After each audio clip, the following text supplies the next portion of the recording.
പടം അടിപൊളി, ഒന്നും പറയില്ല. വെങ്കട്ട് പ്രഭു സാറിന്റെ മേക്കിംഗ് ഒക്കെ അടിപൊളി. ജയറാമേട്ടൻ എല്ലാവരും കലക്കി തകർത്തു. പടം അടിപൊളി സിനിമയാണ് കേട്ടോ, സൂപ്പർ പടമാണ്. കാരണം പക്ക എന്റർടൈൻമെന്റ് പടമാണ്. വിജയ് പടം വേറെ ഒന്നും നോക്കാറില്ല.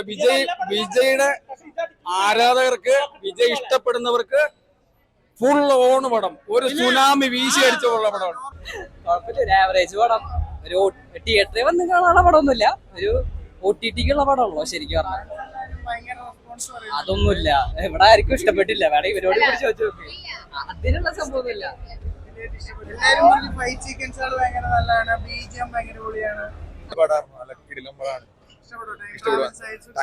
ട്രാവൽ ഒന്നുമല്ല, തിയേറ്ററിൽ കാണുന്നതിന്റെ പടം നല്ല അടിപൊളി പടമാണ്. കയറാൻ നേരത്തെ ഒരു നെഗറ്റീവ് റിവ്യൂ കേട്ടാണ് നമ്മൾ കയറുന്നത്. കാരണം ഫസ്റ്റ് വീക്ക് വന്നൊരു കുറച്ച് നെഗറ്റീവ് പറഞ്ഞു. നമ്മളതുകൊണ്ട് വലിയ എക്സ്പ്രഷനിലാണ് കയറിയത്. കിട്ടില്ല പടം. ஆக்சுவலி படம் நல்லா தான் இருக்குது. ஃபர்ஸ்ட் ஹாஃப் கொஞ்சம் எப்படி சொல்கிறது, நல்லா ஃபர்ஸ்ட் ஹாஃபும் நல்லா இருந்தது, செகண்ட் ஹாஃபும் நல்லா இருந்தது. செகண்ட் ஹாஃப்ஸில் கொஞ்சம் நிறைய சர்ப்ரைசஸ் இருக்குது. வேறு மூவிஸ்க்கு அடாப்ட் ஆகிட்டாங்க, வேறு பிளாட்ஃபார்ம் அடாப்ட் ஆகிட்டாங்க. So directors just need to update their techniques actually. So பழைய விஜயோட ஹை மூமெண்ட்ஸ் எல்லாமே எடுத்து கொஞ்சம் மிக்ஸ் பண்ணி போட்ட மாதிரி இருக்குது ஃபர்ஸ்ட் ஹாஃபில். பேசிக்கலி நார்மல் ஸ்டோரி தான்.